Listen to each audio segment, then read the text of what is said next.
Hi, I'm Kevin and welcome to Ask a Stoic.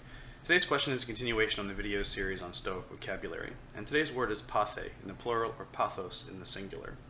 It's often translated as passions or sometimes emotions, but it has a nuance and connotation neither English word really has. For instance, it is the opposite side of a spectrum of eupathe, or healthy emotions. So pathe are those emotions, which we have to remember within the Stoic system, are judgments based on impressions. So there are certain emotions that either increase our insanity as lay people, because only the Stoic sage is sane. Anyone who is not a sage is by definition insane, that increase this state and make it difficult for us to exercise virtue and fulfill our social roles. We're talking specifically, amongst others, about fear, greed, and anger, these sorts of emotions. The eupathae have things like cheerfulness or well-wishing, and reasonable caution contra fear. So the pathe are these emotions and passions which arise as a result of our judgments about impressions about the world.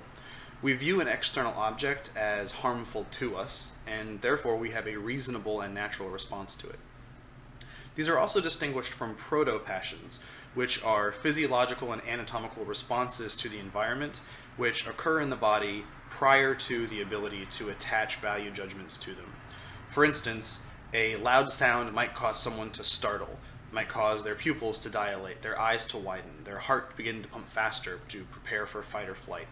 All of these things happen below the level of control. Now, while one might train to reduce the effects of these things, that's not really our primary motivation. As soon as we have the opportunity to evaluate, was that loud sound something that is actually something I should be worried about, specifically with moral or social values, then we would either pass by it. So there's this story of the Stoic on the boat. A large wave threatened to capsize the ship, and he was, momentarily startled. Everyone on the ship was also distressed, and someone came to him afterwards and said, "Ah, I saw that you were afraid, you noble Stoic. You're a fraud, actually. How can you call yourself control of your emotions when I saw you just as scared as everyone else?" Now, for the rest of the voyage, everyone else remained below deck. They were terrified. They were sure they were going to be sunk. But the Stoic philosopher had returned to his state of equanimity. So he was startled, a proto-passion, and then as soon as it was possible, he corrected it and took on his normal state and his normal mean.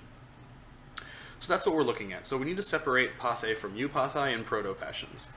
And we are seeking to domesticate these, not really repress them in any meaningful way, because what we're doing is we're engaging with them, we're observing them, and we're weighing them and making a judgment on them. It's not a pure bottling up repression. It's a pretty complicated nuance of what we're doing with our thinking.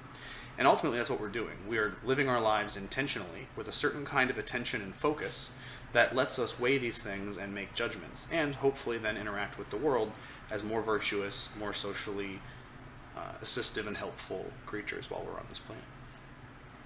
So I hope that helps answer your question. Remember, you can submit your own questions at mountainstoic.wordpress.com. Click Ask a Stoic on the left and use the form there, or you can leave them in the comments. Thanks for watching, and fate permitting, see you next time.